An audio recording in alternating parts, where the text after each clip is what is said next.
Ahí sí, ministro, buenas noches, ¿cómo le va? Buenas noches, ¿cómo le va? Bien, bien, Bien. gracias. Ministro, bueno, la pregunta se impone. Si bien la cantidad de casos digamos, o se estabilizó, subió un poquito en la última semana, pero en un número que no es el que pretendían al comienzo del aislamiento de las autoridades. ¿Por qué se tomó la decisión de, por lo menos por estos 15 días, flexibilizar el aislamiento? Bueno, estamos mirando varias variables, ¿no? No solamente el aumento de la cantidad de casos, que por supuesto es una de las cuestiones que miramos permanentemente, vinculado sobre todo a los tiempos de duplicación de casos, pero estamos mirando también, básicamente, nosotros dos indicadores, o tres serían, que en estos momentos nos parece ser más trascendentes en términos de medir lo que nos importa sustantivamente en esta etapa, que es mantener a nuestro sistema sanitario con capacidad de respuesta. Entonces, nosotros lo que estamos viendo es que la cantidad de ocupación de camas de terapia intensiva por día, medida en porcentajes y en términos absolutos, para ver si esa mayor cantidad de casos que estamos observando, tanto de lo que podemos llegar a testear como lo que no se puede llegar a testear, que en todo el mundo sucedió, que hay una enorme cantidad en su momento de asintomáticos o de oligosintomáticos que no consultan y por lo tanto uno no puede definir, pero que después los descubre con los estudios de seroprevalencia.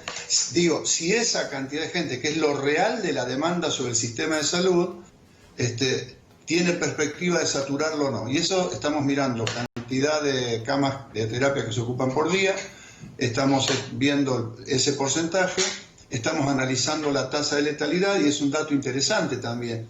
Y estamos analizando cómo baja la tasa de letalidad, y estamos analizando cómo la cantidad de días que permanecen los pacientes en terapia intensiva, que se había calculado inicialmente, porque así era, entre 15, 20, 22 días, ahora tenemos 13 días de promedio. ¿Y por qué ocurre esto, ministro? Bueno, son una de las tantas cosas que no nos podemos explicar de esta enfermedad, porque hay muchísimas teorías, pero todavía no hay ninguna consolidación. Fíjense que nosotros en abril, el 12% de los pacientes que entraban a los hospitales por COVID terminaban en terapia intensiva. Ahora es un número entre 2 y 3, más cerca del 2 incluso que del 3%. Déjeme consultarle algo, ministro, a partir de esto. Una aclaración. Sí. Una aclaración.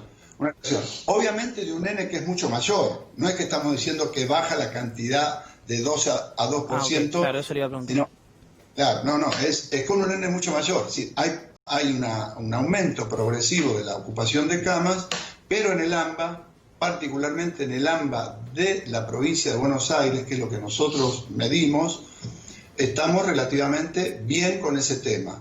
Y es lo que más estamos mirando, ¿no?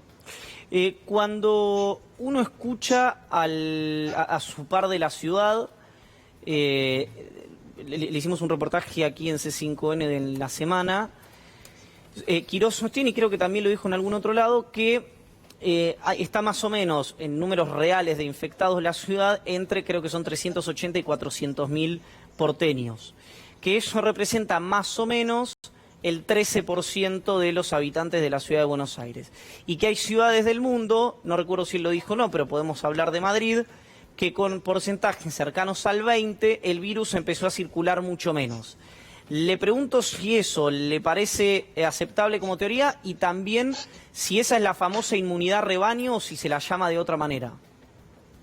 No, inmunidad rebaño no es, porque inmunidad rebaño implica que hay un número sustantivo de gente, arriba del 65, 70%, para poder cortar en forma eficaz las cadenas de contagio, es decir, minimizar las cadenas de contagio, porque de cada 100 que se pueden enfermar, ya hay 7 que no. Entonces, que se encuentren el otro 30% hace que baje las posibilidades de contagio. Entonces, lo que nosotros sostenemos es que hay observaciones que dicen que en determinadas ciudades del mundo, Nueva York, Madrid, etcétera, se produjo ese fenómeno, pero todo sobre la base de un montón de variables que no podemos controlar, porque no es que en ninguna de esas ciudades se volvió totalmente a la normalidad. De hecho, en Israel se apresuraron a volver a la supuesta normalidad y básicamente se regularizaron las clases universitarias de todos los niveles, y ahí se produjo principalmente un rebrote grande. Entonces uno se pregunta, en todas esas ciudades en donde no hay un segundo rebrote grande, ¿se debe a alguna cuestión específica del virus, de la inmunidad, o porque todavía hay muchísima gente guardada en su casa que hace que no haya segundas explosiones, pero que sí, obviamente, hace que haya casos? Nueva York hoy mantiene entre 700 y 1000 casos diarios, nada que ver con los 12.000 que llegó a tener por día, pero ahí persiste. Ahora, de nuevo, ¿cuáles son las variables? Todavía todo es muy prematuro, con lo cual hay que andar con mucha cautela y aseverar que eso es una cuestión que indefectiblemente va a suceder, es como prematuro. Hay que andar con cautela e ir observando el día a día, y si ese fenómeno se produjera, no quiere decir que nosotros podemos largar al otro día toda la normalidad completa. No se hagan esas ilusiones. Ministro. Si eso sucediera, vamos a ver, porque hay actividades de alta circulación. Ustedes piensen que cuando estamos hablando de la cuarentena que estamos teniendo, estamos sobre la base de estudiantes que no estudian, todos los centros de diversión, recreativos, turísticos, que no funcionan, la administración pública trabajando un 30%. Entonces, hay de por sí un 40% de circulación que incluso en la etapa, diríamos, de flexibilización de la cuarentena, en estas distintas fases, nunca sucedió que volviera todo a la... Hay una base de no participación, ¿no? De no circulación. Ministro, ¿qué tal? Buenas noches. Juan Amorín lo saluda. Estábamos viendo, mientras usted hablaba, algunas imágenes de lo que fue el día de hoy, tanto en la ciudad como en algunos puntos de la provincia de Buenos Aires, y se han visto imágenes realmente preocupantes, ¿sí? De gente que salió a la calle, que se reunió, que se sentó a tomar café y demás. ¿Ha tenido oportunidad de verlas? ¿Le preocupa esto? Y por otra parte, uno no deja de preguntarse lo mismo, ¿no? Si a mayor cantidad de casos, ¿por qué las medidas de flexibilización? Usted podría decir que la medida que se adoptó el viernes, tanto para la ciudad como para la provincia de Buenos Aires, ¿ha tenido que ver 100% con lo sanitario o influye obviamente la cuestión social y este hastío también que obviamente se vive a partir de estar tantos días en casa? No, la primera pregunta es que sí que es preocupante. Preocupan todo el relajamiento más allá de lo permitido, y por eso la apelación permanente a la responsabilidad individual, pero parece que muchas veces no alcanza. Es preocupante porque una mucha mayor circulación va a hacer que aquellos que ahora venimos modulando con mucho esfuerzo se nos pueda escapar.